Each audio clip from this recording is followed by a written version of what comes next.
ginpang ready ko na ang akon mga lulutuon. Pero mangugas anay ako mga ka-good vibes. Ako gali mga ka-good vibes ang taga-pangugas ang pinggan, taga-tigang, taga-luto sang sudan. Amo ini akon obra sa balay mga ka-good vibes.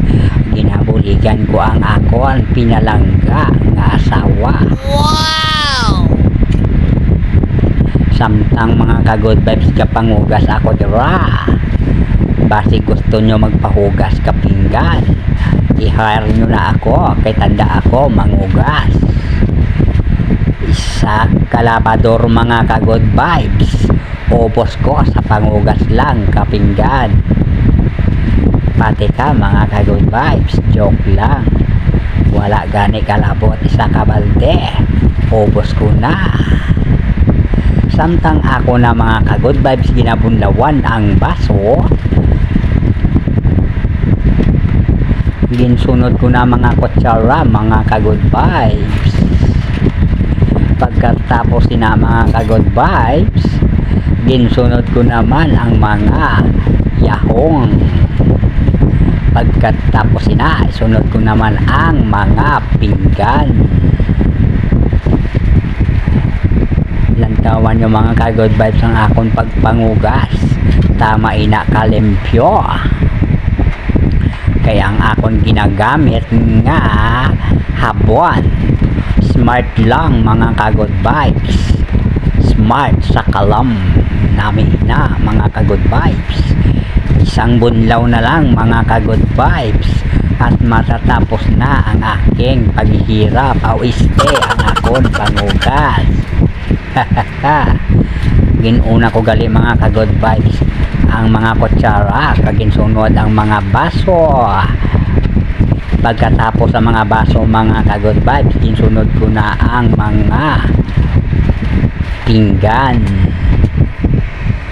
Lapit na lang mga ka-good vibes matapos ang akon nga pagpangugas. Pagkatapos na, maltiga mo naman ako sang amon lulutuon nga sudan. Ang amon gali subong sudan mga ka-good vibes, potcheroy. Wow, masarap yon mga ka-good vibes. Smart lang, okay na.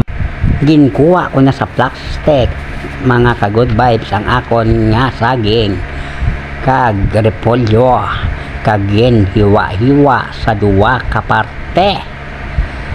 Tatlo lang mga ka-good vibes ginbakal ko kay ako malang sina ang makaon. Kaya ang akon asawa kag bata hindi man pala kaon sang saging. Pagkatapos sina mga ka-good vibes, kinsunod ko naman hiwa ang repolyo. Apat lang ina ka-good vibes ka hiwa. Kay ginasakuan ko ina nga maluto. Ginsunod ko na ang ahos, sibuyas. Kay para madasig ang akon nga pagluto mga ka-good vibes. Kay ang akon mag-iloy gahulat na sa sulod balay. Ginagutom na kuno sila nga duwa. Sige lang, hulat-hulat ng kamudera mga palangga ko. Kay angan-angan, maumpisa na ako sang lot mo. Matilawan nyo naman ini. Samtang akon ginapaliguan ang akon baboy nga binakal mga ka-good vibes. Akon anay ini ginaromansa-romansa. Kay para maubos ang iko sa baboy. Lantawan nyo mga ka-good vibes ang paglimpyo ko. Da sobra pa ini mga ka-good vibes saging laban. Akon gid ini ginapogaan. Daw gatae. Samtang akon ini ginalimpyuhan mga ka-good vibes, ginapamatsagan ko ang baboy nga akon binakal.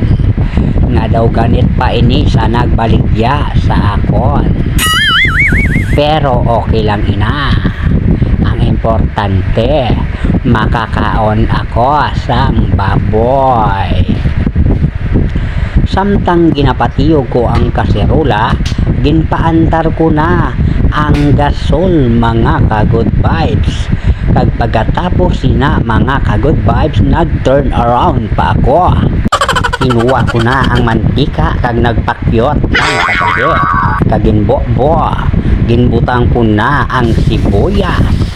Kag ginsunod ang ahos. Samtang akon ginamikos-mekos ang mga panakot mga ka-good vibes. Ginbutang ko na ang akon nga baboy. Wow! Kag ako luwat gen mekos mga ka-good vibes. Kag ginbutangan gamay nga asin. Wow, masarap yan. Kag ginbutang ko na ang saging. Pagkatapos ko mekos mga ka-good vibes, ginsunod ko na ang tubig. Halin pa ina mga ka-good vibes sa bubon aw este mineral gali ina mga ka-good vibes.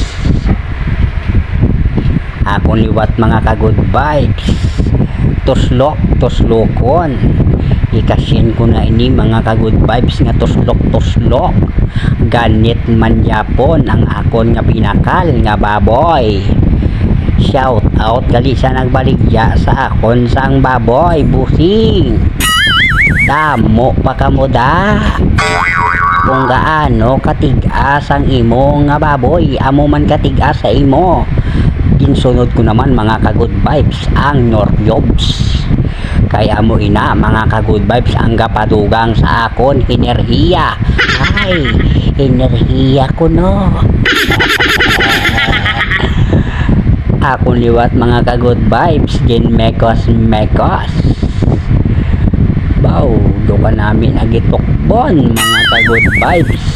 Ang akon nga mga alaga sa tiyan daw mabuksing na sa kagutumon. Antos lang kamo anay gamay mga alaga ko.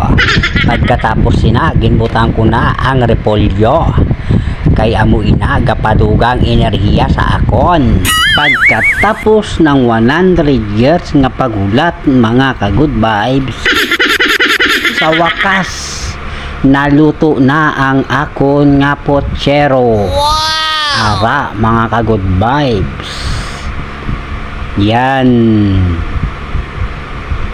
Tapos na mga ka-good vibes, lutong-luto na yan mga ka-good vibes. Akala ko di maluluto. Mapakyot ko anay mga ka-good vibes, kadali lang yan. It's time to putsak na naman mga ka-good vibes. Kainan na naman. Dahil kanina pa kumukulo ang tiyan ko. At yun nga pinatay ko na yung gasol. Pagkatapos nyan, kainan na tayo mga ka-good vibes. Yan. It's time to putsak na naman. Yum.